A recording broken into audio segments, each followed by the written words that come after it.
싸움은 하나님이 하시는 싸움일 때 승리할 수가 있습니다. 성경 곳곳에서는 이 원리를 분명하게 보여주고 있죠. 오히려 내가 싸움에 뛰어들게 되면 패배하는 경우가 주로이지만 하나님께 맡기고 가면 주로 승리한다라는 것을 우리는 성경 말씀을 통해 알 수가 있습니다. 다윗은 처음에 출발이 좋았죠. 그래서 사무엘상 17장에 보면은 하나님께 그 전쟁을 맡기고 승리를 하게 됩니다. 그래서 사무엘상 17장 47절에 또 여호와의 구원하심이 칼과 창에 있지 아니함을 이 무리에게 알게 하리라. 전쟁은 여호와께 속한 것인즉 그가 너희를 우리 손에 넘기시리라. 그래서 여호와께 속하였으니 여호와께 드리고 그 전쟁을 맡겨드림을 통해서 승리하게 됩니다. 다윗은 거대한 골리앗 앞에서 전쟁의 승패는 무기나 전략이 아니라 하나님께 달려있다라고 믿은 것이죠. 그렇게 고백하고 승리하게 됩니다. 그러나 후에 다윗은 이제 믿음을 잃어버리게 되죠. 흔들리게 됩니다. 사울의 살해 위협이 계속되니까 그는 블레셋으로 망명을 하게 되죠. 그래서 그 이유를 어떻게 이야기하는가 하면은 사무엘상 27장이 이렇게 말합니다. 다윗이 그 마음에 생각하기를 내가 후일에는 사울의 손에 붙잡히리니 블레셋 사람들의 땅으로 피하여 들어가는 것이 좋으리로다. 사울이 이스라엘 온 영토 내에서 다시 나를 찾다가 단념하리니 내가 그의 손에서 벗어나리라 하고, 지금 뭐 하고 있냐면 혼자 생각하고 있는 것이죠. 다윗은 사울과의 그 전쟁에 있어서 스스로 판단을 내리고 있습니다. 하나님을 의지하지 않고 자기 생각대로 행동하고 있죠. 묻지 않고 그냥 자기 결정대로 판단대로 지금 행동하고 있습니다. 그래서 그 마음에 생각하기를, 그래서 하나님께 묻지 않고 하나님의 생각을 받지 않고 자기 마음대로 지금 생각하고 있는 것이죠. 그래서 자기가 살기 위해서 생존 본능에 따라서 불신앙을 가지고 적군의 땅인 블레셋으로 들어가게 됩니다. 적군의 땅에 들어가는 것 자체가 다윗에게는 비참한 그 자체가 되는 것이죠. 내 인생의 싸움을 내가 어떻게 해보려고 하는 순간에 승리와 평안이 아니라 비참함과 더 큰 두려움을 가져다 준다라는 것을 우리가 알 수가 있습니다. 뿐만 아니라 여호수아 시대의 이스라엘 백성들도 이제 아이성 앞에서 굉장히 교만했죠. 여리고성 앞에서는 겸손했습니다. 그래서 묻고 하나님이 하라는 대로 해서 여리고성이 무너졌죠. 그러나 그 승리로 인해서 이제 기고만장해진 것입니다. 아이성은 여리고성에 비해서 이제 작고 보잘것이 없어 보였습니다. 그래서 무시하고 방심했죠. 하나님께 묻지 않고 여리고성도 했으니까, 무너뜨렸으니까 아이성 정도는 본인들이 할 수 있다라고 생각을 한 것입니다. 소수만 가면 된다고 자만했고 그 결과 패배하게 되죠. 뿐만 아니라 오늘 본문에서도 이러한 사실을 그대로 보여주고 있습니다. 오늘 본문의 배경은 이렇습니다. 기브아에서 베냐민 지파 사람들이 이제 레인의 첩을 집단적으로 학대해서 죽게 만듭니다. 이제 그 사건이 벌어지게 된 것이죠. 이스라엘은 의로운 분노로 이제 전쟁을 시작합니다. 하나님께 완전히 맡기지 않은 상태에서 시작하죠. 그래서 패배하게 됩니다. 2번이나 크게 패배하게 됩니다. 이스라엘은 베냐민이 한 행동을 듣고 전체가 다 모이게 되죠. 읽지는 않았지만 1절에 단에서부터 부엘세바까지 이렇게 되어 있습니다. 그래서 성경을 보실 때 단에서부터 부엘세바까지라고 이렇게 나오면은 온 이스라엘, 전 이스라엘이라고 보시면 됩니다.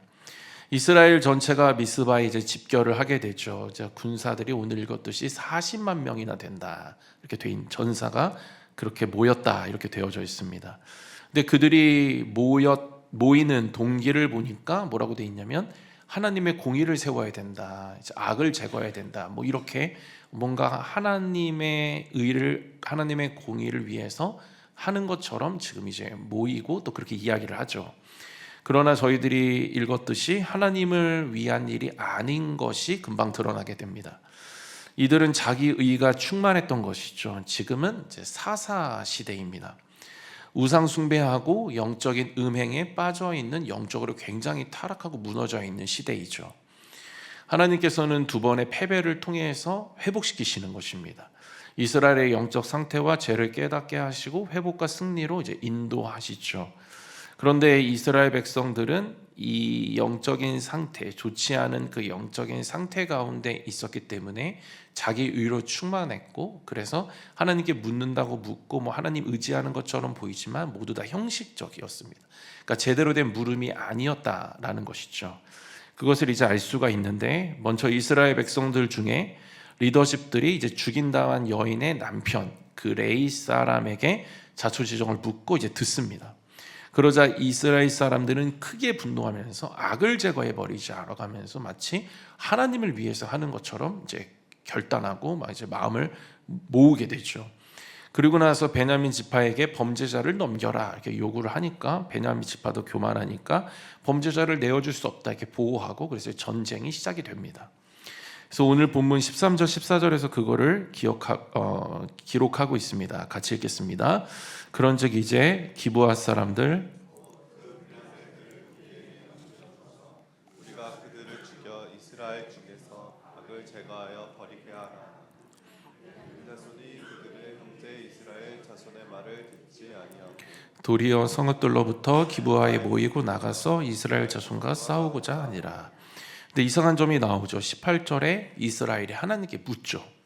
그래서 18절입니다. 같이 읽겠습니다.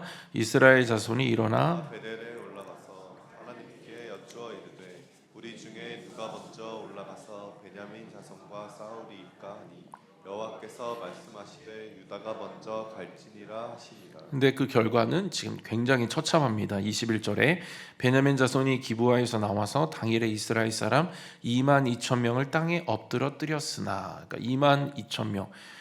저희들이 봤을 때는 물었고 했으면 하나님이 승리하게 해주시는데 패배한 것입니다. 이스라엘이 또 수적 우세였죠. 40만 명. 근데 22,000명이 베냐민 사람들에 의해서 전사하게 됩니다. 이스라엘이 40만 명 정도 모였고 베냐민은 기록에 보면 26,000명 정도 모였다 이렇게 되어 있습니다. 그러니까 군사력으로 보나 무엇으로 보나 압도적인 우세였죠. 그러나 패배하게 됩니다. 일반적인 상식에서는 군사력도 우세하고 또 거기에 더해서 하나님께 물었다라고 한다면 승리해야 되는데 패배하게 된 것이죠. 왜 이런 일이 일어났을까요? 그것은 제대로 물은 것이 아니었기 때문입니다. 질문이 잘못되었다라는 것을 23절에서 알 수가 있습니다. 23절입니다. 같이 읽겠습니다. 이스라엘 자손이 올라가 여호와 앞에서 저물도록 울며 여호와께 여쭈어 이르되 내가 다시 나아가서 내 형제 베냐민 자손과 싸우리이까 하니 여호와께서 말씀하시되 올라가서 치라 하시니라. 이제 이것은 두 번째 물음인데 첫 번째 물음과 무언가 좀 달라졌다라는 것을 볼 수가 있죠. 첫 번째 질문 18절은 우리 중에 누가 먼저 올라가서 베냐민 자손과 싸우리까 하니 이렇게 질문하지만, 두 번째 질문은 내가 다시 나아가서 형제 베냐민 자손과 싸우리까 이렇게 질문이 바뀌게 됩니다. 그러니까 차이가 있죠. 처음 질문은 묻기는 물었지만 결정은 자기가 하고 다 정해놓고 방법만 형식적으로 물은 것입니다. 우리가 싸우겠습니다. 싸움을 결정한 것이죠.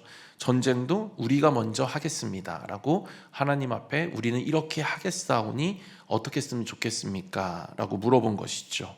누가 먼저 가면 됩니까? 그래서 전쟁을 두고 전적으로 맡긴 것이 아니라 다 자신들이 정해놓고 형식적으로 하나님께 그 방법만 물은 것입니다. 그런데 이제 첫 번째 패배하고 나서 두 번째에서는 그것을 깨닫게 되죠. 그래서 전쟁 자체를 맡겨드립니다. 그래서 베냐민과 전쟁을 할까요 말까요? 뭐 이렇게 질문이 바뀌게 되는 것이죠. 그래서 진심 어린 물음을 첫 번째 질문에서 한 것이 아니었습니다. 그냥 형식적으로 물은 것이죠.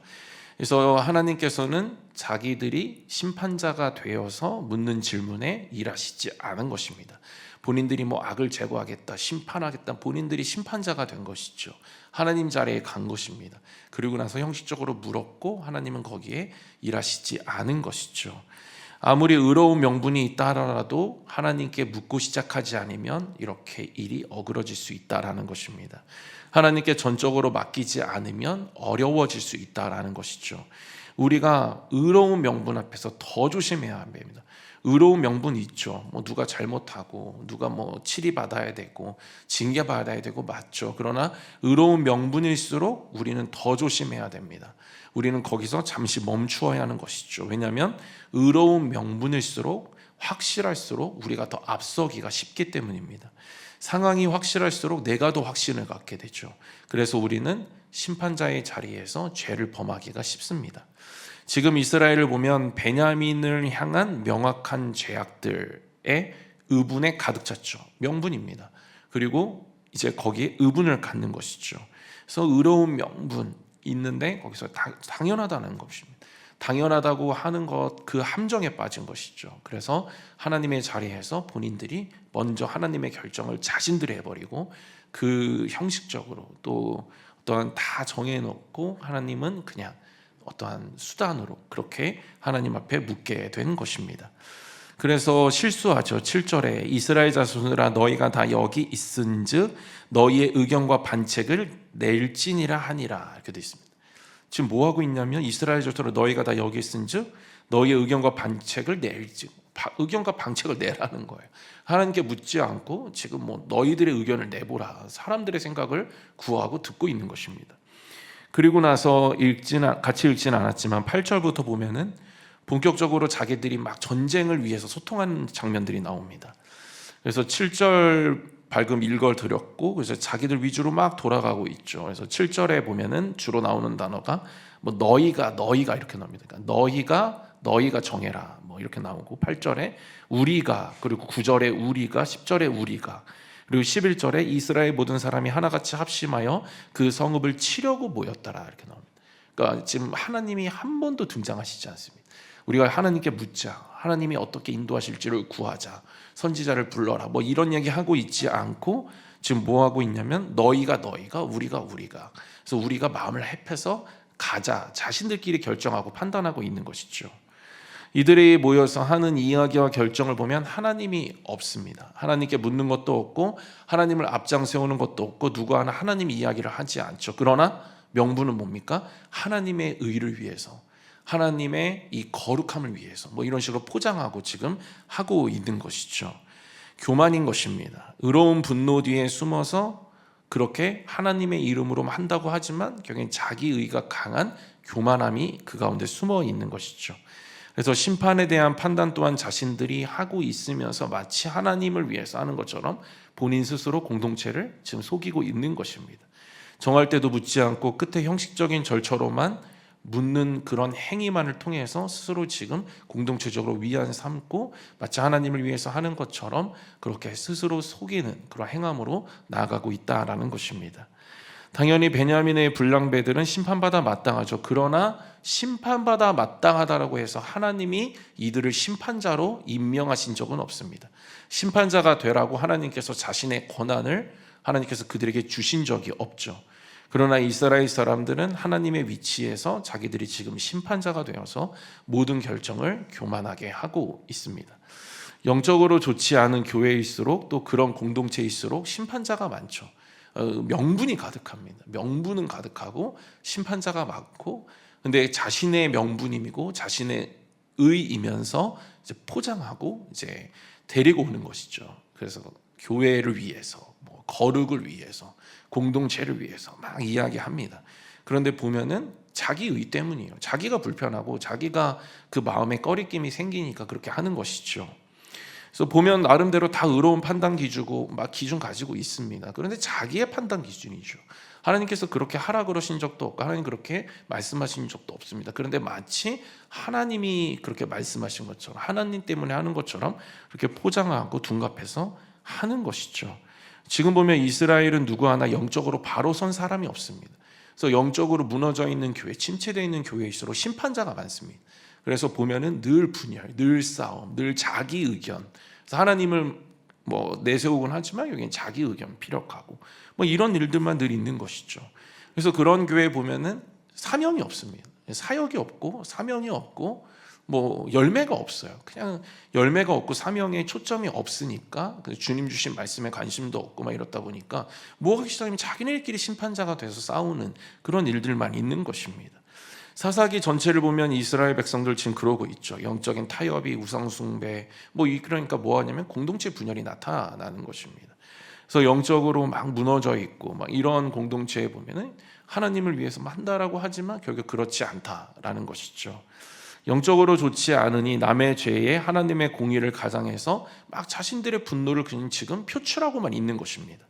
그런데 이런 모습은 어디서 많이 본 모습이죠. 제가 저번에도 한번 말씀드렸지만 다윗은 밧세바와 간음을 합니다. 증거를 덮기 위해서 밧세바의 남편을 전쟁에 내세워서 죽게 만들죠. 스스로의 죄에서 빠져나오지 못하니까 하나님께서는 나발 선지자를 보내서 회개를 촉구하라고 하십니다. 그 전에 이제 나발이 뭐라고 얘기했냐면 비유를 들어서 이제 회개를 하라라고 하기 전에 비유를 통해서 깨닫기를 원하는 마음에 다윗에게 비유를 얘기하죠. 잘 알고 계시는 암양 비유를 들어서 얘기합니다. 그래서 부한 사람과 가난한 사람이 있었다 이렇게 시작을 하죠. 그래서 부한 사람은 양과 소가 많으나 가난한 사람은 암양 새끼 한 마리만 있었다. 그러나 부한 사람이 어떤 행인에게 자기의 양과 소가 아니라 가난한 사람의 양을 잡아서 대접했다. 이런 비유를 듭니다. 근데 여기서 부한 사람이 어떤 행인에게 가난한 사람의 이 양을 잡아서 대접했다라고 하는데 이 행인이 음란이죠. 그래서 음란 이런 것이죠. 그래서 다윗은 음란에게 대접해 준 것입니다. 그래서 음란의 죄를 짓게 되죠. 근데 여기에서 부한 사람은 다윗, 가난한 사람은 우리야, 암양은 밧세바이죠. 그런데 자기 죄에 가득 탄 다윗은 자기에게로 그것을 받지 못하고 또 자기의 죄를 회개하지 않습니다. 깨닫지 못하죠. 더 뭘 얘기하냐면 지금 자기가 죄에 충만하고 죄로 무너져 있고 영적으로 좋지 않으니까 남의 죄를 더 크게 봅니다. 그래서 별것 아닌 것 가지고 본인이 지은 죄면 막 여러 가지 음란이고 살인이고 막 이런데도 본인의 죄가 더 큰데도 불구하고 본인의 죄를 묻지 못하고 남의 죄를 지적하기 시작하죠. 그래서 뭐라고 얘기하냐면 사무엘하 12장 5절 이렇게 얘기합니다. 다윗이 그 사람으로 말미암아 노하여 나단에게 이르되 여호와의 살아계심을 두고 맹세하노니 이 일을 행한 그 사람은 마땅히 죽을 자라 이렇게 얘기합니다. 양 한 마리 훔쳤다고 죽을 자라 너무 과격하죠. 근데 실제로 율법에 보면은 사람이 소나 양을 도둑질하여 잡거나 팔면 그는 소 한 마리에 소 5마리로 갚고 양 한 마리에 양 4마리로 갚을지니라 이렇게 되어 있습니다. 그러니까 왕이 율법을 몰랐을 리 없고 몰랐다 하더라도 율법을 먼저 봤어야죠. 그래서 양 한 마리 훔쳤어 대접했다라고 한다면 4마리로 갚아라 이렇게 하면 되는데 지금 뭐 하고 있냐면 그 사람은 마땅히 죽을지니라 사형을 선포하는 것입니다. 선언하는 것이죠. 그냥 4마리로 갚으면 끝날 문제를 가지고 남의 죄가 더 커 보이는 것입니다. 본인이 영적으로 좋지가 않으니까 남의 죄가 더 커 보이니까 거기에 막 과격하게 부여하는 것이죠. 그런데 위험한 것은 뭐냐면 제가 먼저 읽어드린 12장 5절에 뭐라고 하냐면 여호와의 살아계심을 두고 맹세하노니 이렇게 얘기합니다. 지금 자기 분노를 가지고 막 남의 죄를 그렇게 막 판단을 내리고 있으면서 심판 자리에 있으면서 뭘로 둔갑하냐면 여호와의 살아계심을 두고 그러니까 여호와 때문에 이렇게 한다 이렇게 지금 스스로 속이고 있는 것이죠. 자기 죄를 깨닫지 못하고 또 비유를 통해 들어서 회개하지도 않고 깨닫지도 못하고 오히려 막 의로운 척 하는 것이죠. 하나님의 이름으로 막 이렇게 의로운 척 하고 있는 것입니다. 그러나 하나님의 이름을 내세우긴 했지만 그 속마음은 그냥 자기 죄에 충만해져 있고 그 죄의 영향을 받아서 남의 죄를 더 크게 보고 하나님의 자리에 심판자의 자리에서 남의 죄를 지금 평가하고 있는 것입니다. 이처럼 자기의 죄로 인해서 영적으로 흐려지고 침체되면 남의 죄가 더 크게 보이는 것이죠.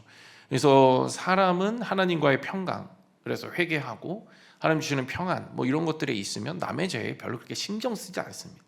남이 그렇게 거슬리지 않아요. 그냥 남이 뭘 하든 별로 상관이 없습니다. 왜냐하면 내가 하나님과 지금 평안하기 때문에 별로 거슬리는 게 없는 거예요. 근데 내가 불안할수록 내가 하나님과 관계가 좋지 않을수록 영적으로 안 좋을수록 뭐가 보이기 시작하냐면 남의 죄가 보이기 시작하는 것입니다.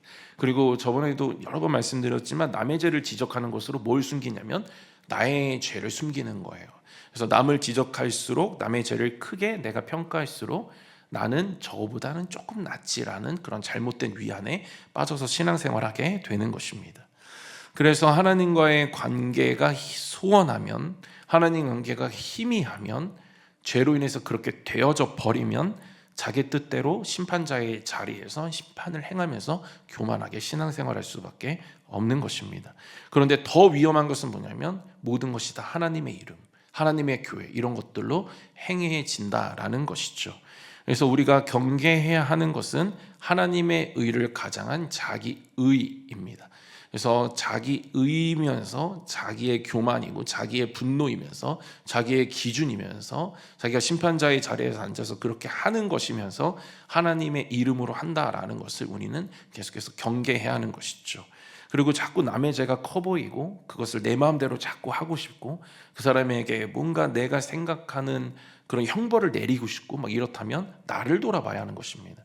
그 사람의 죄가 문제가 그 사람은 알아서 하나님과 관계를 회복할 수 있도록 두고 문제는 뭐냐면 자기 자신인 것이죠. 그렇게 그 사람을 보고 있는 자기 자신이 지금 하나님과 어떤 관계를 맺고 있는지를 잘 점검해야 하는 것입니다. 영적으로 무너진 이스라엘 또한 하나님을 위한 것처럼 보이나 자신들이 지금 심판자의 자리에 있죠.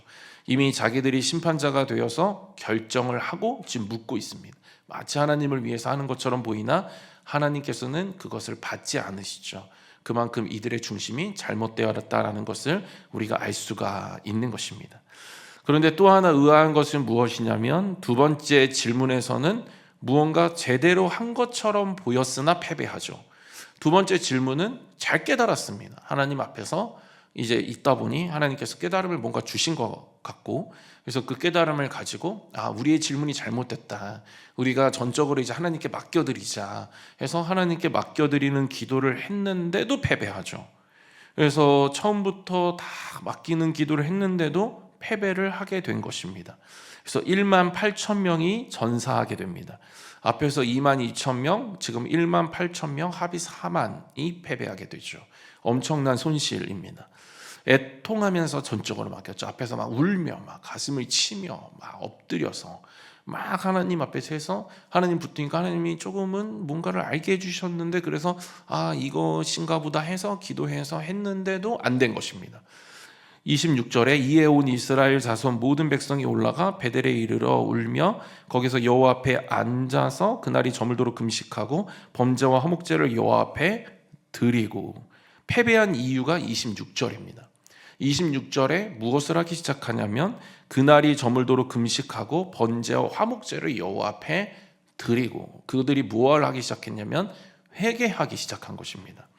하나님께서 두 번째 질문은 뭔가 온전해 보였지만 관계 회복이 없었던 것이었습니다.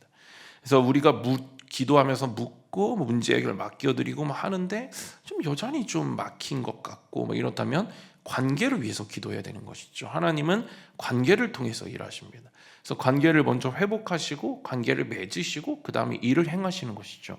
회개하지 않고 죄로부터 돌이키지도 않고 여전히 그 하나님과의 서먹한 끊어진 관계 속에 있는데 하나님은 그 연결되지 않음 속에서 일하실 수가 없는 것입니다. 그래서 패배할 수밖에 없는 것이죠.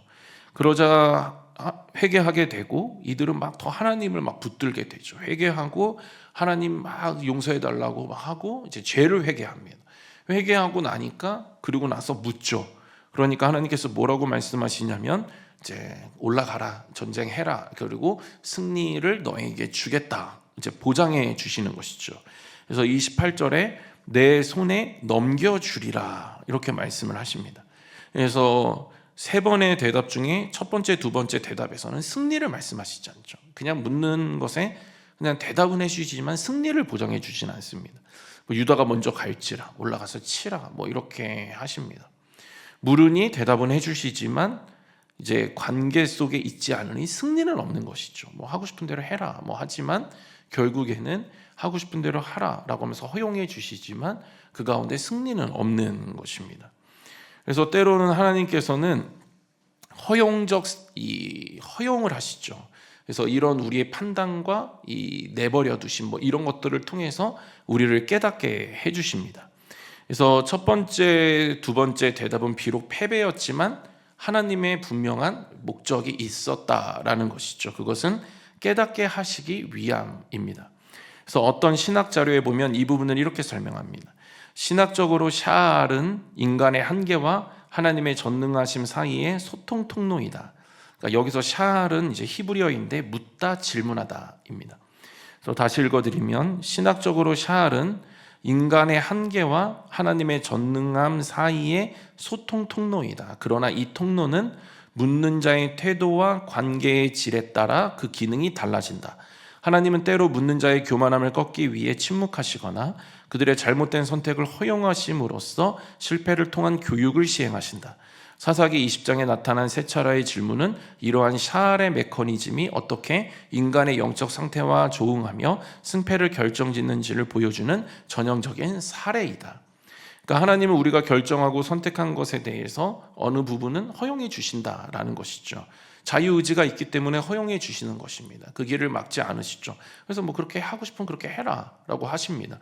그런데 어떤 목적이 있다는 것이죠. 우리를 멸망하게 하시려는 것이 아니라 우리를 회복시키시기 위해서 그렇게 하신다라는 것입니다. 선택의 결과로 패배를 경험하도록 가끔은 내버려 두신다. 그러나 그 패배를 통해서 깨닫게 하시고 하나님께 돌아오게 하시고 여러 회복의 단계들을 통해서 분명한 것은 승리를 주시고자 하신다라는 것입니다. 이것을 이제 허용적 인도라고 합니다. 인간의 선택을 내버려 두시는 그 방식, 그래서 패배나 고난을 통해서 결국에는 하나님의 승리를 주시는 것이 바로 이 허용적 인도인 것이죠. 묻는 자의 영적인 상태가 하나님과 온전히 합해지지 않았을 때 하나님께서는 패배나 고난의 방식으로 깨닫게 하시고 관계를 회복하시고 분명한 것은 승리를 주신다라는 것입니다. 그런데 보면 이스라엘 백성들은 고생 안 하고 이제 승리할 수 있었죠. 안타까운 것은 결국 이스라엘은 고생을 하고 깨닫습니다. 두 번의 패배를 통해서 깨닫죠. 하나님께서는 고생 전에 힌트를 주십니다. 하나님께서는 승리를 보장해 주지 않는 것으로 힌트를 주시죠. 그러나 이들은 그것을 알아차리지 못합니다. 영적으로 좋지 않고 침체되어져 있기 때문에, 교만해져 있었기 때문에, 자기들이 심판자에 있었기 때문에 그것을 볼 수가 없었던 것이죠. 그래서 그냥 그것을 보지 못하고 알아차리지 못하고 베냐민을 공격하고 패배당하게 됩니다. 영적으로 지혜로운 사람은 고생을 하기 전에 먼저 깨닫게 되겠죠. 그래서 하나님과의 관계가 잘 되어져 있고 깨달음이 있는, 그러니까 이 깨어 있음이 있는 사람은 그 가운데 날마다 하나님 미리 알려주신 것들을 잘 알아차리고 영적인 예민함과 감각 속에서 고생하지 않고 깨달은 것들 가지고 하나님 앞에서 몸부림치며 그렇게 하나님의 뜻이 이루어지는 복된 자로 살아가게 됩니다. 그러나 대부분의 사람들은 자기 방식대로 먼저 해보고 그 다음에 깨닫게 되죠. 저도 마찬가지고 사람은 어리석기 때문에 그 길을 꼭 가봐야 돼요. 실패를 해봐야 되고 자기 마음대로 해봐야 그때 가서 정신을 차리게 되는 것이죠. 영적으로 좋지 않을수록 더 큰 고생을 하게 됩니다. 지금 이스라엘 백성들의 영적인 상태는 매우 좋지 않고 그렇기 때문에 하나님 주시는 힌트도 알아차리지 못하고 결국엔 자기 마음대로 하다가 패배를 겪게 되는 것이죠. 그러나 패배가 헛된 것이 아니다라는 것입니다. 고난은 헛된 것이 아니다라는 것이죠.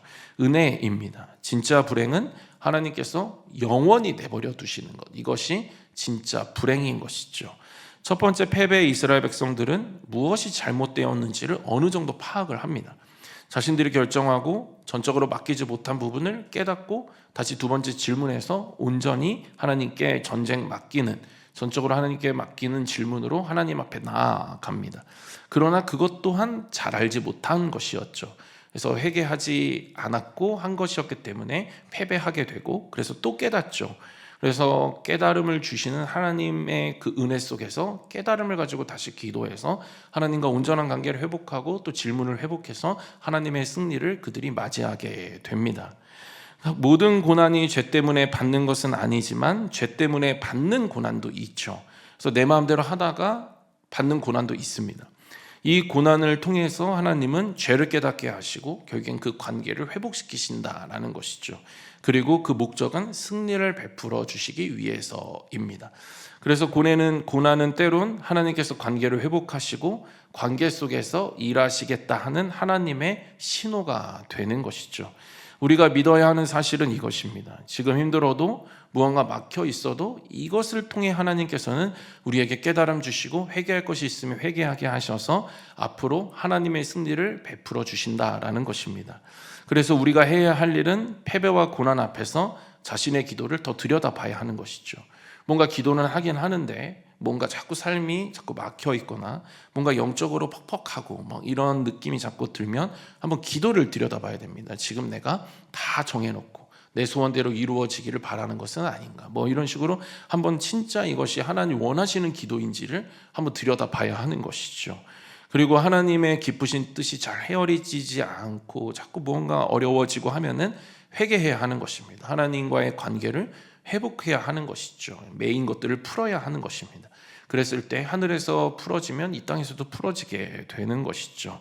그래서 하나님과의 관계를 돌아보고 회개할 것 있으면 회개하고, 또 회개할 때에 솔직하게 회개해야겠죠. 자신의 어떠한 불편한 진실, 그래서 스스로 그것을 보기 싫으니까 막 숨기고 애써 미화하고 이런 것이 아니라, 하나님의 사랑으로 뭐 그것을 잘못되게 해석하고 이런 것이 아니라 하나님 앞에 회개할 때는 철저하게 회개해야 됩니다. 그래서 내 안에 성령의 도우심을 구하고 조명하심을 통해서 우리는 죄를 있는 그대로 보고 그것들을 끔찍하고 막 너무 역겹고 너무 막 내가 그것들을 들춰내는 것 자체가 고통스럽지만 그래야 우리가 살 수 있는 것이죠. 그것들을 다 가지고 하나님 앞에 회개할 때 죄로의 건세로부터 우리는 벗어나고 다시 하나님과 관계가 회복되어지고 우리는 그 관계 속에서 일하시는 하나님의 승리를 맛볼 수가 있는 것입니다. 기도 가운데 성령님의 조명하심을 구하고 그 빛으로 봐야 하는 것이죠. 주신 지혜를 구하고 기도를 교정받고 인도하심을 따라서 기도해야 하는 것입니다. 회개할 것이 있으면 회개해야 하는 것이죠. 그 회복된 관계 속에서 하나님은 이제 자신의 전쟁으로 그것을 받으시고 관계 속에서 나의 일로 그것을 만드시고 직접 행하셔서 승리를 우리에게 부어 주십니다. 이스라엘 백성들이 그래도 잘한 것은 세 번 다 하나님 앞에서 어떻게든 몸부림치고 울부짖었다라는 것이죠. 어떻게든 하나님 앞에서 해결받으려고 했다라는 것입니다. 제가 본문을 보면서 도전되는 부분은 바로 이 부분이었습니다. 26절에 여호와 앞에서 앉아서, 이겁니다. 앉아서. 그러니까 원어로 보면은 잠깐 앉아 있었다가 아니라 머물러 있었다 이렇게 되어 있습니다. 그러니까 오래 머무르면서 그 앞에 있었던 것입니다. 그래서 저희들이 영적으로 깨달음 얻고 막 실패와 고난 속에서 깨달음 얻고 하나님의 회복 속에서 하나님의 승리로 가려면 어느 자리를 회복해야 되는가 하면 하나님 앞에서, 여호와 앞에서를 회복하셔야 됩니다. 여호와 앞을 회복하지 않고는 아무 일도 일어나지 않습니다. 여호와 앞에 패배를 하든 고난이 있든 삶이 더 어려워지든 막혔든 어쨌든 여호와 앞에 있어야 성령님께서 깨달음 주시고 그것들을 회복시키시고 결국에는 승리를 부어주시는 것입니다. 이들은 지금 결국에 앞에 있었습니다. 앉아 있었어요. 오래 머물러 있었습니다. 그러니까 하나님께서 깨달음 주시고 그 깨달음 속에서 참된 지혜를 얻어서 회개할 거 회개하고 관계를 회복하고, 또 질문도 다시 전쟁을 하나님께 처음부터 맡겨드리는 기도로 그렇게 해서 하나님께서 받으시는 전쟁이 되게 만들고, 그래서 하나님의 승리를 그들이 경험할 수가 있었습니다. 말씀을 마무리하겠습니다. 하나님은 자기 의로 충만한 자기 백성에게는 이제 패배를 통해 교훈하실 때가 있습니다. 자기 죄로 충만할 때 고난을 통해서 회복시키실 때가 있습니다. 그 목적은 하나님만 의지하고 또 하나님과의 관계 속에서 승리를 베풀어 주시기 위함입니다. 하나님의 목적은 우리를 힘들게 하시고 멸망하게 하시려는 것이 아니다라는 것이죠. 패배와 고난을 통해서 하나님은 깨달음을 주시고 오히려 더 깊은 관계로 초청하셔서 하나님의 위대하심을 보여주시고자 하시는 것입니다. 자신을 더 낮추고 겸손하게 하셔서 하나님만 의지하게 하시고 전적으로 묻고 맡기게 하셔서 하나님의 승리를 보여주시려고 하시는 것입니다. 이것이 되려면 우리는 자리를 지켜야 합니다. 여호와 앞에서 앉아 있을 때에 하나님의 회복이 비로소 그 가운데, 삶이 어려울지라도 그 가운데 깨달음이 있고 그 삶은 반드시 해결받게 되는 것입니다. 전적으로 맡기고 묻고 시작하시는 저와 여러분 되시기를 주님의 이름으로 소원합니다. 무언가 막히고 거절이 있는 것 같으면 기도를 좀 돌아보시고 하나님 관계도 돌아보시고 하나님 앞에서 어떻게든 계심으로 그 일들을 행하시며 하나님 주시는 지혜와 깨달음 속에 하나님 주시는 기도로 하나님 관계를 회복하시는 저와 여러분들 모두 되시기를 주님의 이름으로 소원합니다. 그래서 그 관계 속에서 하나님과 밀접하게 연결된 그 속에서 하나님께 전적으로 맡김으로 하나님이 정말 온전하게 충만하게 일하여 주심을 통해서 그 하나님만이 주시는 승리. 그래서 우리가 할 수 없어. 정말 우리가 쟁취할 수 없는 그 승리. 하나님만 주실 수 있는 그 승리 앞에서 날마다 감사하고 감격하며 그 믿음 더 깊어지시는 저와 여러분들 모두 되시기를 주님의 이름으로 축원드립니다.